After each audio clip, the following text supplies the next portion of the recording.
Assalamualaikum warahmatullahi wabarakatuh. Hello all, how are you? I hope all of you are healthy and always happy. Here, I am as a representative of Group 5 to start today's presentation. Today, we will discuss about can we teach ethics? Okay, previously, I will introduce our members of Group 5. The first, Iqra Madina Lailatul Fitria, number student 116. The second, Maya Octaviani Putri, number student 134. And last, I am Biba, number student 137. Now, the presentation will be explained first by Iqra Madina. Iqra Madina, time is yours. Okay, thank you, Umu. I am Iqra Madina Lailatul Fitria.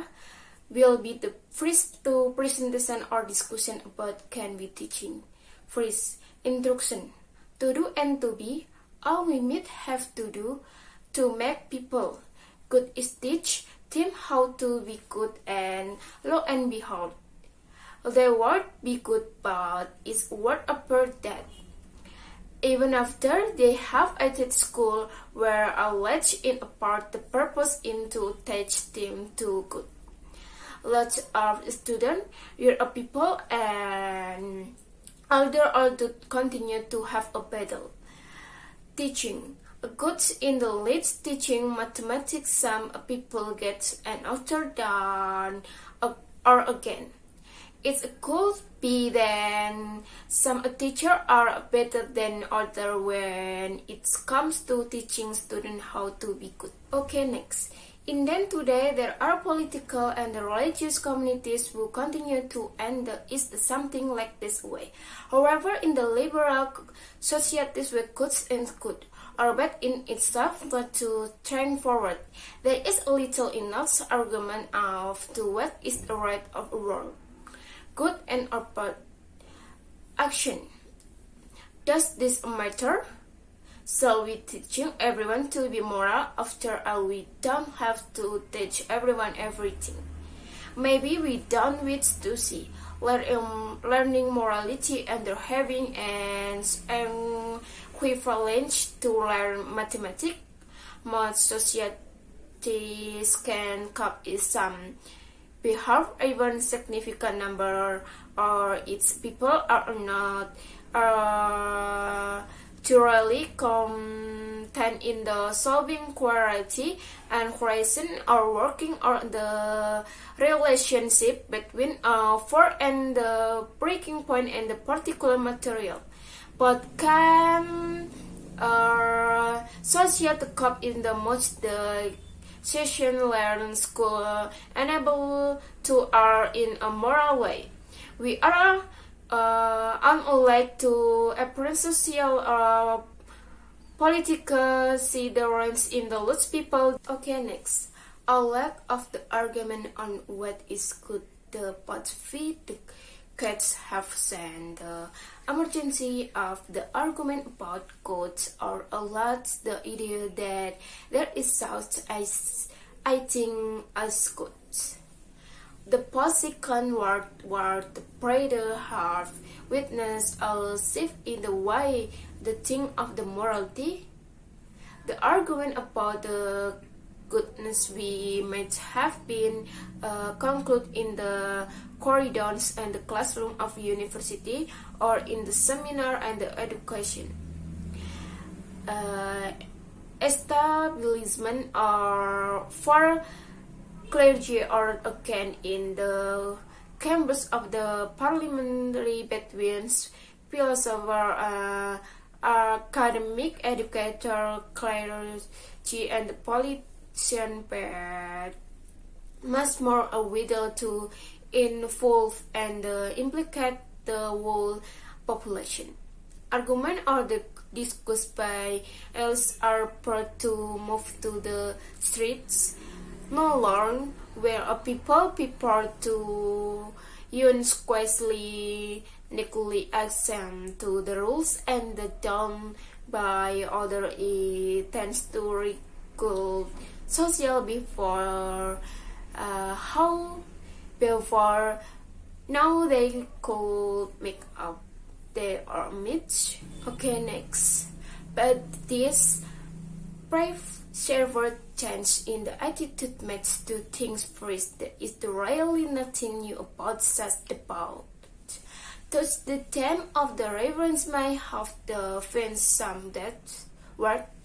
Secondly, there is breaking point the word allege any comment of the moral argument distrust the very fabric of the societal consequently threatening all the within its bond. Okay, next. Historical change in the moral thinking. In the domain of the orals, the most we know of these figures were Immanuel Kant's book. The foundation or the methodologies on the moral become and the remain is important cause for moral educator everywhere. It can critique its human reason that enables us to make moral choice. It's a good not because as a soul nor because it is a content within correct rating, not intent because someone also has thoughts so that is good. Rather it's good because we can rational just stay to or the next heart that is good. Okay, next.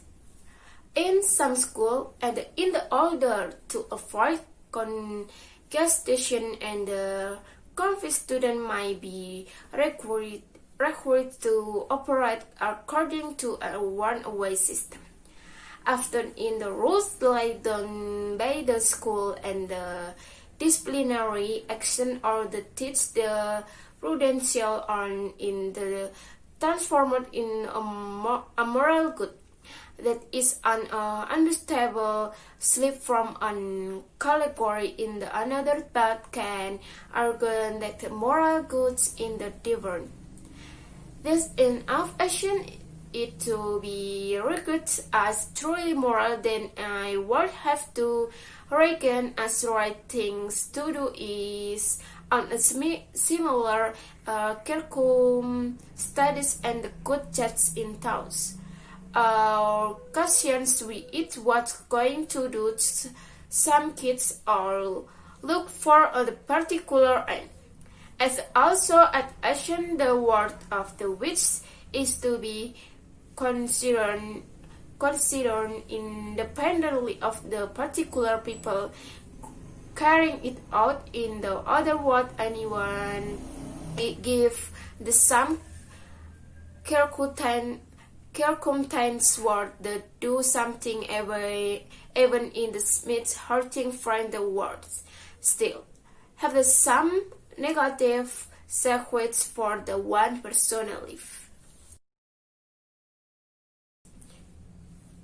Okay, next. Prior to the 19th century, when there might have been some disagreement about how we were to know what we moral or even what we should focus on when teaching children.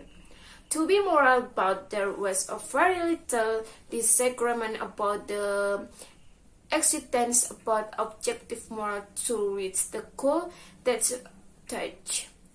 About in classroom today, we are a heuristic or the legacy which question the very existentially of any being objective or the normative, while which the tenets of the soul determine how we are to conduct ourselves. Okay.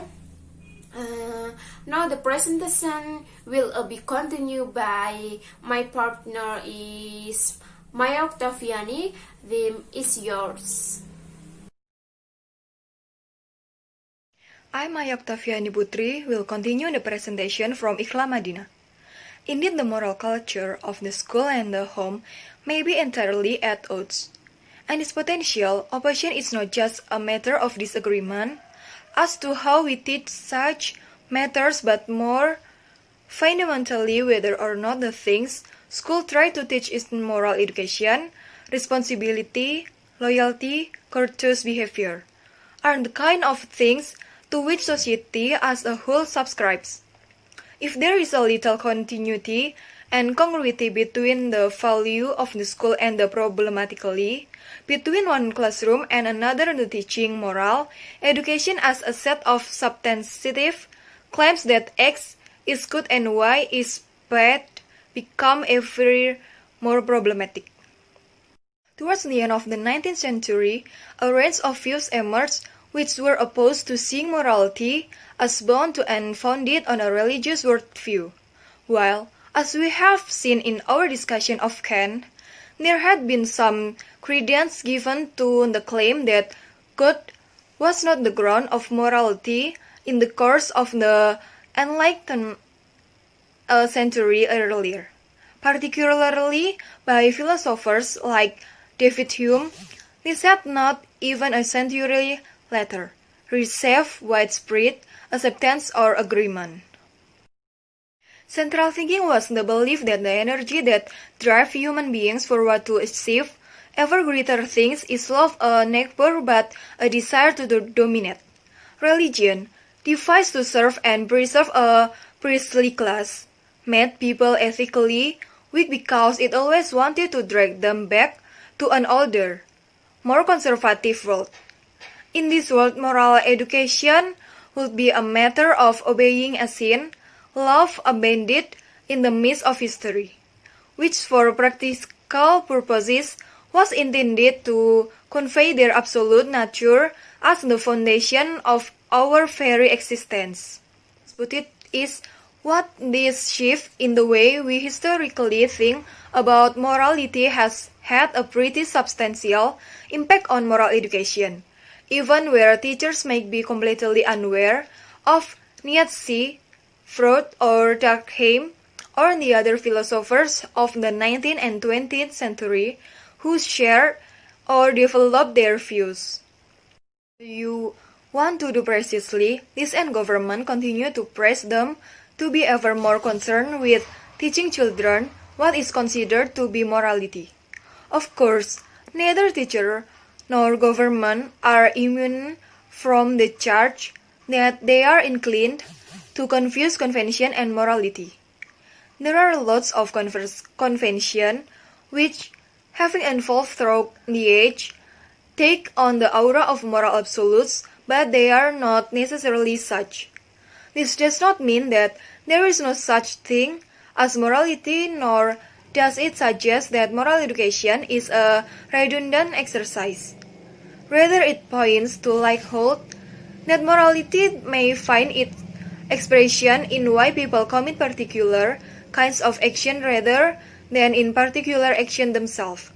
This returns us to Kant's claim that moral education is a rational activity where what is moral is determined by reason rather than action. Reason was one who could offer justifiable rational arguments for choosing one course of action over another. He was also influenced by developmental psychologist Jean Piaget, who marked out and analyzed what he saw to be children's cognitive development.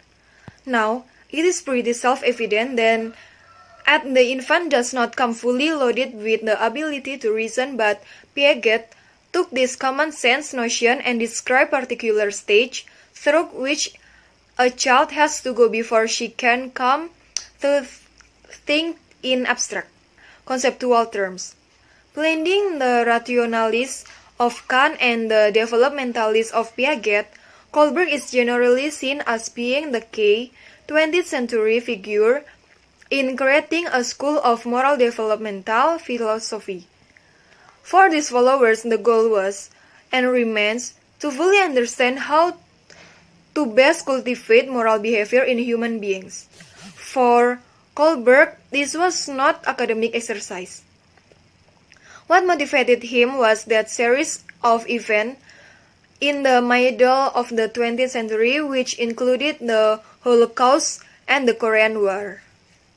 At the heart of Kohlberg's analysis is the idea of following the rules, where he argues that there are broadly three phases of moral justification: pre-conventional and post-conventional.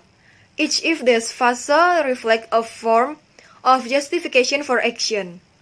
The pre-conventional phases encompasses justification that rely on either a symmetry between what is immoral and what is punishable, or on a concern to protect the self.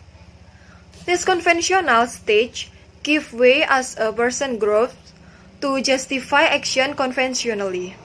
Conventional moral justification may give way to post-conventional morality, which begins to construct a yet more abstract view of the ideal society. That is a society where the particular values in a society are themselves subject to larger or prior moral principles.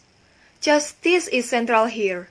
At this stage, it is possible to conceive of someone refusing to obey the rule of society on the grounds that the rules are themselves unjust.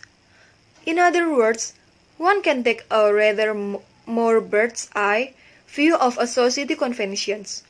The final stage of this developmental sequence reflect Kohlberg's belief that some special human beings can stand above the melee of everyday life and evaluate even the most sophisticated social moral systems from the perspective of the pure moral choice. Now, the presentation will be continued by my partner Habibah. Time is yours. Thank you for Maya for the time. Now, I'm Habibah. We will continue the presentation from Maya. Moreover, so smitten was Kohlberg himself with the idea that people would become increasingly moral if only we could get them to understand and apply the overriding principle of justice to socio-moral situations, that he established what came to be known as Just Community Schools in New York and elsewhere. The aim was to articulate and reinforce the centrality of justice to a person's moral development, and this was to be achieved not only in having conversation about justice in the classroom, but also in situating the practices of the school in a milieu of rational social justice. In any event, the exercise of justice is an extremely complicated matter. After all, it is possible to reprimand one child for throwing a pen across the room, and not reprimand another child for good reason, though it might appear to the outsider that the difference of two students is unjust. The exercise of discipline, sanction, and reprimand can of course constitute a meaningful moral learning experience for students, but probably only if there is consistency, discussion, and explanation.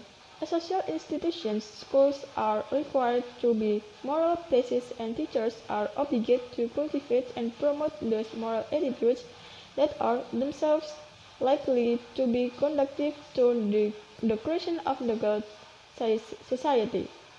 But yet again, the cultivation of morality is not unproblematic. Precisely because schools are social institutions, they are likely to reflect, at least to some degree, the pre-existing morals of society. It is interesting to examine some of the ways in which the teacher is portrayed in the popular media. Not infrequently, teachers are depicted as slightly dysfunctional and somewhat weak characters whose interests are dictated by the politics and relationships in the staff room rather than the needs of students in the classroom. Of course, working out whether or not this televisual and real-life image actually impact on the moral climate of the school is an empirical rather than a philosophical question. But underpinning any empirical consideration is the concern to understand what should be the relationship between the state, the wider society, the wider society and the institutions they establish as agents for nurturing children into adulthood. One recent response to this modern insecurity about whether or not we can teach that X is wrong and Y is right has been a return to one of the very earliest features in moral theory. This generally means that we should teach students to avoid excessive behavior but strive for a mean or a middle way. Aristotle, the only way to cultivate virtue is to act virtuously. Practice is everything. We don't become virtuous merely by talking about it, but practicing it. This takes us back to the question about whether or not the focus of moral education should be teaching of lessons in the classroom or the creation of a moral climate in the school. It is clear that the government would like schools to create moral students. Consequently, we are likely to educate children morally to the extent that our society is moral. Okay, that's all our presentation. I hope all of you can be easily understand what we be presenting, and if you have a question, you can write them on WhatsApp group. Okay, as you can see in here, I'm as a representative of Group 5. I wanna say that we apologize if there is a wrong words when we presenting. Okay, this is the end of the video. Thank you for your attention and thank you for your time to watch this video until the end. Okay, stay safe and stay healthy. Wassalamualaikum warahmatullahi wabarakatuh.